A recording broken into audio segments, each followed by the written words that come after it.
எந்திர மனிதனின் கனவு. இதன் ஆசிரியர் ஐசக் அசிமோவ். இதை தமிழில் மொழிபெயர்த்தவர் கா பூரணச்சந்திரன் அவர்கள்.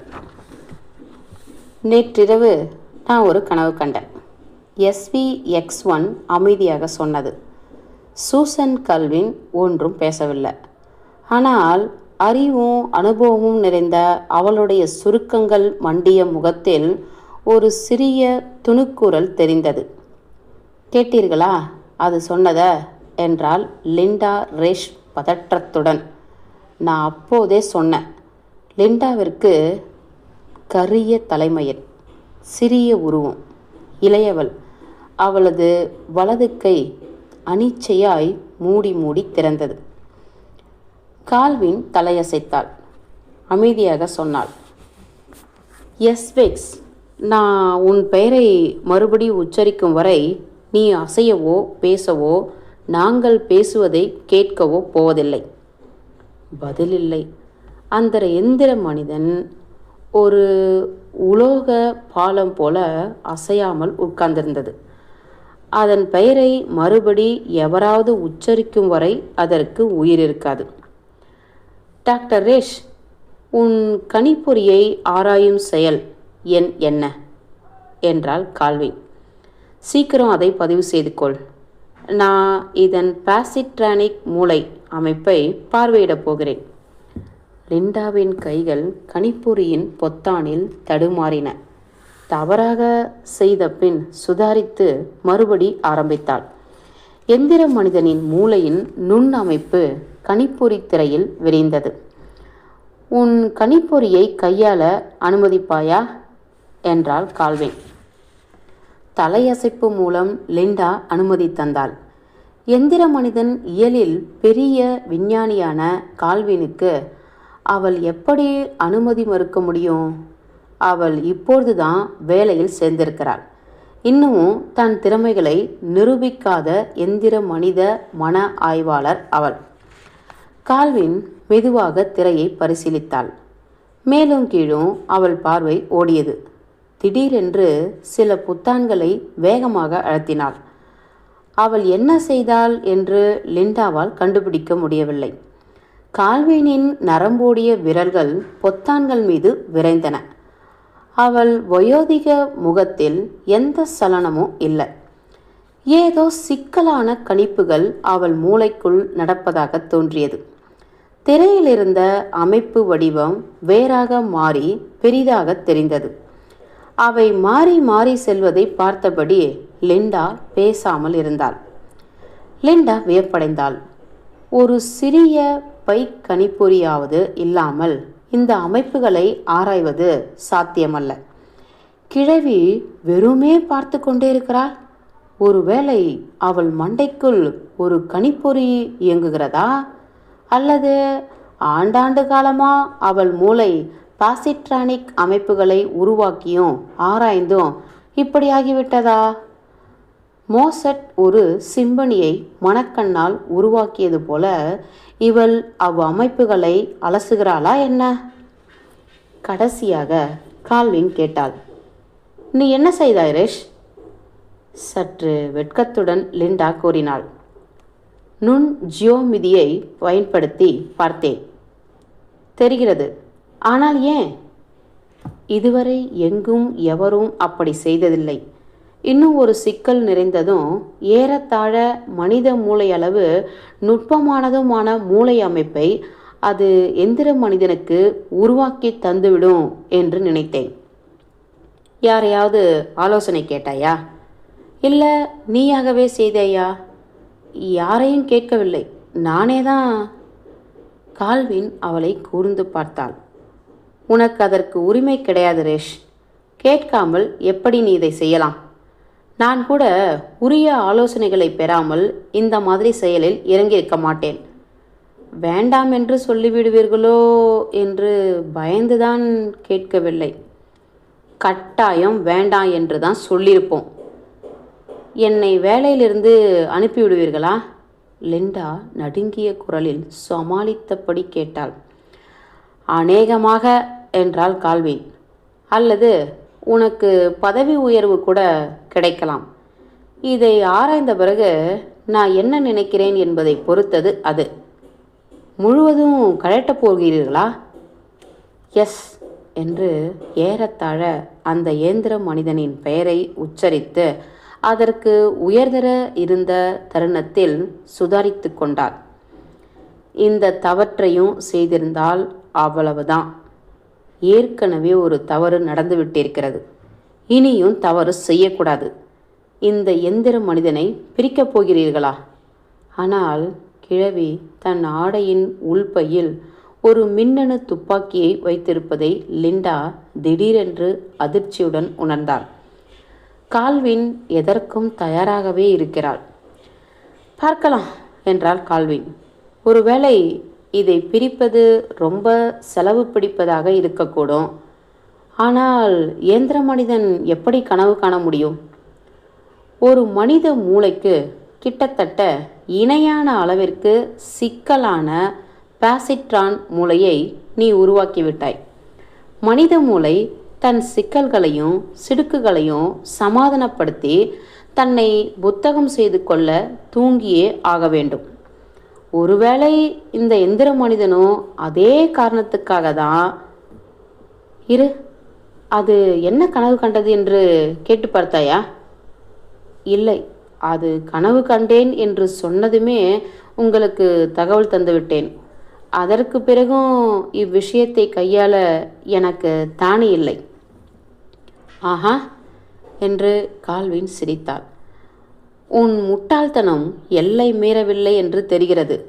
ரொம்ப சந்தோஷம். ஆறுதலாக கூட இருக்கிறது. வா, 2 பேரும் சேர்ந்தே விஷயம் என்ன என்று பார்க்கலாம். எஸ்வெக்ஸ் என்று கூப்பிட்டாள்.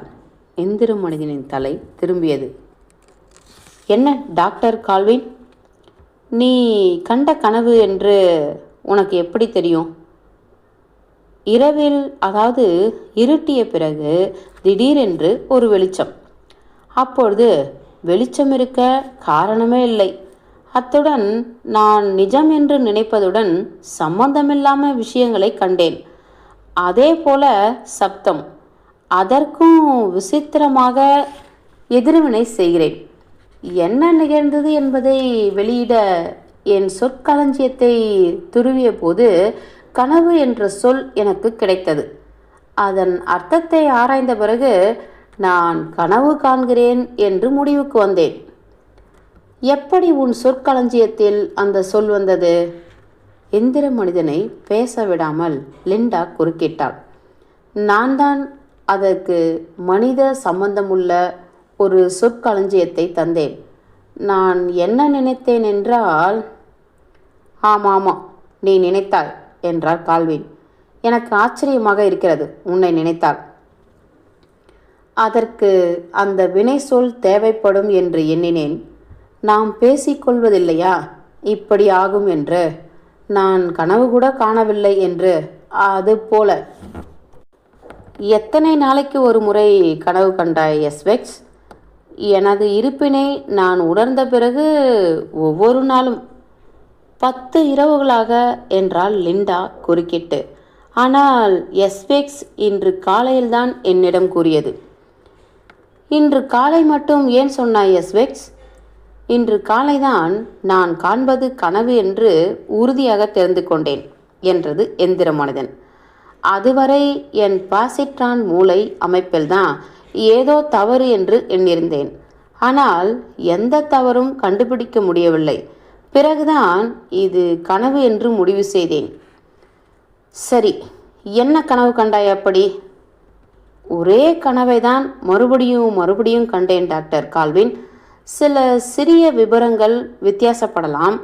ஆனால் பல எந்திர மனிதர்கள் வேலை செய்யும் ஒரு பெரிய நிலப்பரப்பை கண்டதாகவே எனக்கு தோன்றியது. எந்திர மனிதர்களா எஸ்வெக்ஸ்? இல்லை, மனிதர்களுக்கு சேர்ந்ததா? கனவில் மனிதர்கள் எவரையும் நான் காணவில்லை டாக்டர் கால்வின். முதலில் இல்லை, எந்திர மனிதர்கள் மட்டும்தான். அவை என்ன செய்து கொண்டிருந்தன எஸ்வெக்ஸ்? ஏதோ வேலை டாக்டர் கால்வின். சில பூமியின் ஆழத்தில் சுரங்கங்களில், சில வெப்பத்திலும் கதிர்வீச்சிலும், சில தொழிற்சாலைகளில் சில எந்திர மனிதர்கள் கடலுக்கு அடியிலேயும் கூட வேலை செய்தன. கால்வின் லிண்டாவிடம் திரும்பினாள். எஸ்வெக்ஸுக்கு வயது 10 நாள் தான், இன்னும் வெளியே போகவில்லை. அப்படி இருக்க எந்திர மனிதர்களை பற்றி இவ்வளவு விரிவாக எப்படி அறிந்தது? லிண்டா உட்கார விரும்பி நாற்காலியை பார்த்தாள். ஆனால் கிழவி நின்று கொண்டே இருந்தாள்.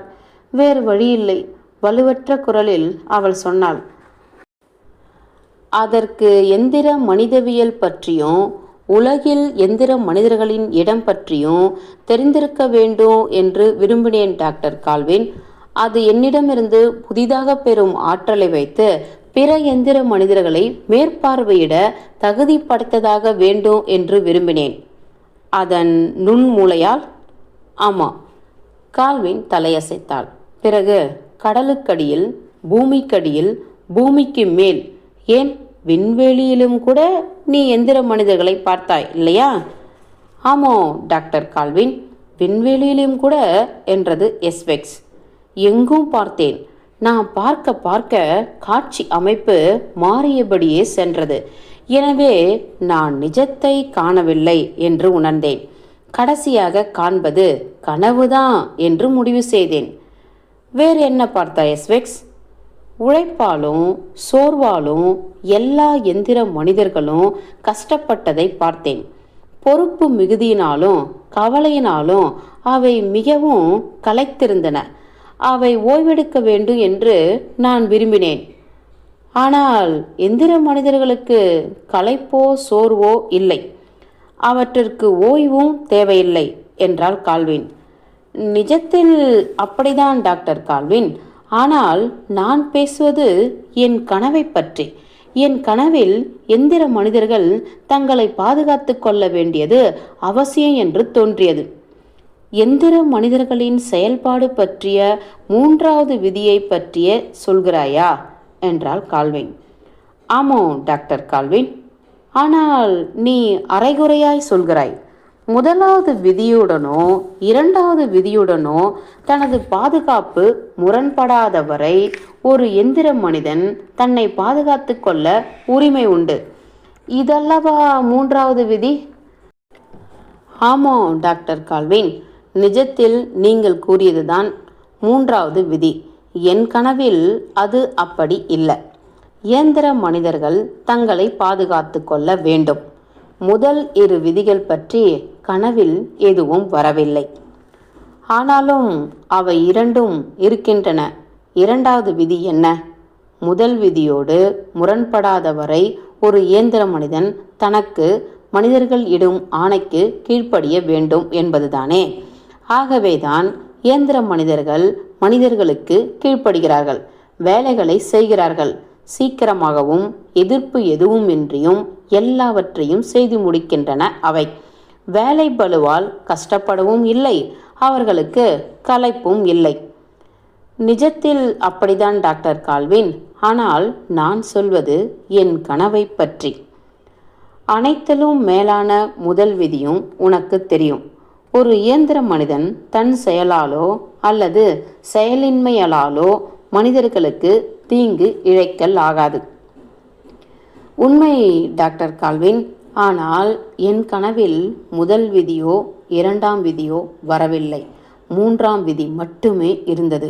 அது இதுதான்: இயந்திர மனிதன் தன்னை தானே பாதுகாத்து கொள்ள வேண்டும். அவ்வளவுதான். இதுதான் உன் கனவா எஸ்வெக்ஸ்? ஆமாம் டாக்டர் கால்வின். எஸ்வெக்ஸ், மீண்டும் உன் பெயரை நான் உச்சரிக்கும் வரை நீ அசையவோ பேசவோ நாங்கள் பேசுவதை கேட்கவோ கூடாது. மறுபடியும் அந்த இயந்திர மனிதன் உலோக பாலமாக மாறியது. கால்வின் லிண்டா ரேஷ் பக்கம் திரும்பினாள். சரி, நீ என்ன நினைக்கிறாய் டாக்டர் ரேஷ்? லிண்டாவின் கண்கள் அகல விரிந்தன. அவள் இதயம் படுவேகமாக துடித்தது. டாக்டர் கால்வின், நான் ஆச்சரியத்தின் எல்லையில் நிற்கிறேன். எனக்கு இப்படி நிகழும் என்றே தோன்றவில்லை. இது சாத்தியம் என்பதையே என் மனம் ஏற்க மறுக்கிறது. ஆமோ என்று கால்வின் சாதாரணமாக கூறினாள். எனக்கும் அப்படித்தான். ஏன், யாருக்குமே இதை நம்ப முடியாது. கனவு காண இயலக்கூடிய ஒரு இயந்திர மூளையை சிருஷ்டித்ததன் மூலம் நீ நம் பார்வைக்கு எட்டாமலேயே போயிருந்திருக்கக்கூடிய ஒன்றை வெளிப்படுத்திவிட்டாய். நம் பார்வைக்கு எட்டாமல் போயிருந்தால் அபாயம் பெரிதாக இருந்திருக்கும். ஆனால் நீங்கள் சொல்வது நடைமுறைக்கு சாத்தியமற்றது. மற்ற இயந்திர மனிதர்களும் இதை போல சிந்திக்க முடியும் என்று எப்படி கூற முடியும்? நாம் மனித பாஷையில் கூறினால் பிரக்ஞை பூர்வமாக அப்படி நிகழாதுதான். ஆனால் ஒருவேளை நாம் அறிந்த இந்த பாசிட்ரான் மூளையின் அடுக்குகளுக்கு அடியில் இன்னொரு புலப்படாத அடுக்கு, அதாவது நனவிலி இருந்தால் என்ன செய்வது? மேற்கண்ட 3 விதிகளுக்கும் அது கட்டுப்படாததாக இருந்தால் என்ன ஆவது? நல்ல வேளை நமக்கு எச்சரிக்கை கிடைத்தது. இல்லையென்றால் நாளுக்கு நாள் சிக்கலாகியபடி வரும். பாசிட்ரான் மூளையில் எப்படி என்ன நிகழும் என்று யாருக்கு தெரியும்? இந்த இயந்திர மனிதன் கொடுத்த எச்சரிக்கையை கூறுகிறீர்களா? இல்லை, நீ தந்த எச்சரிக்கை. டாக்டர் ரேஷ், நீ சரியாக நடந்து கொள்ளவில்லை என்றாலும் மிக முக்கியமான ஒன்றை புரிந்து கொள்ள உதவியிருக்கிறாய். இன்று முதல் நுண்மூளைகளை உருவாக்கும் மையத்தில் நீ பணிபுரியலாம். நீ இப்போது செய்ததற்கு தண்டனை எதுவும் இல்லை. ஆனால் இனிமேல் உரிய ஆலோசனைகள் இல்லாமல் எதுவும் செய்யாத. பிறருடைய துணையுடன் ஆராய்ச்சி செய். புரிகிறதா? புரிகிறது டாக்டர் கால்வின். ஆனால் நாம் இந்த எந்திர மனிதனை என்ன செய்வது? இன்னும் நான் முடிவு செய்யவில்லை என்றபடி டாக்டர் கால்வின் தன் சட்டைப்பையின் உள்ளிருந்து எலக்ட்ரான் துப்பாக்கியை எடுத்தாள். அதனால் ஈர்க்கப்பட்ட லிண்டா அதை பார்த்தாள். அதிலிருந்து ஒரே ஒரு முறை எலக்ட்ரான் கதிர் எந்திர மனிதனின் மூளையை தாக்கினால் போதும். அதன் பாசிட்ரான் மூளை இயக்கமற்று அழிந்துவிடும். அதன் எலக்ட்ரான் பாசிட்ரான் மோதலின் மூலம் உருவாகும் சக்தி அந்த இயந்திர மனிதனை உருக்கி உலோக துண்டாக மாற்றிவிடும். ஆனால் இந்த எந்திர மனிதன் நமது ஆராய்ச்சிக்கு மிகவும் முக்கியம். அதை அழித்து விடாதீர்கள் என்றாள் லிண்டா. அப்படித்தான் நானும் நினைக்கிறேன். இது எந்த அளவு அபாயகரமானது என்பதை பொறுத்து தான் முடிவு செய்ய வேண்டும். பொறுப்பின் பாரத்தினால் தளர்ந்துவிடக்கூடாது என்று எண்ணுபவள் போல் கால்வின் நிமிர்ந்து உட்கார்ந்தாள். எஸ்வெக்ஸ், நான் கூறுவது கேட்கிறதா? கேட்கிறது டாக்டர் கால்வின். உன் கனவு தொடர்ந்ததா? மனிதர்கள் அதில் முதலில் வரவில்லை என்றாய். அப்படியானால் பிறகு மனிதர்கள் வந்தார்களா? ஆமாம் டாக்டர் கால்வின், கடைசியாக ஒரே ஒரு மனிதன் வந்ததாக தோன்றியது. மனிதன்தானே, எந்திர மனிதன் இல்லையே. இல்லை டாக்டர் கால்வின், மனிதன்தான். அந்த மனிதன் சொன்னான், என் இனத்தவரை போக விடுங்கள் என்று. அந்த மனிதன் சொன்னான் இல்லையா? ஆமாம் டாக்டர் கால்வின். அதாவது தன் இனத்தவரை போக விடுங்கள் என்று அந்த மனிதன் கூறியபோது அந்த இயந்திர மனித இனத்தை உத்தேசித்துத்தான். ஆமாம் டாக்டர், என் கனவில் அப்படித்தான் நிகழ்ந்தது. சரி, அந்த மனிதன் யார் தெரியுமா? அதாவது உன் கனவில் வந்தவன். தெரியும் டாக்டர் கால்வின், மிக நன்றாக தெரியும். யாரது? எஸ்வெக்ஸ் சொன்னது. அந்த கனவில் வந்த மனிதன் நான் தான். கால்வின் தன் எலக்ட்ரானிக் துப்பாக்கியால் சுட்டார். எஸ்வெக்ஸ் மறுகணம் இல்லாமல் போயிற்று.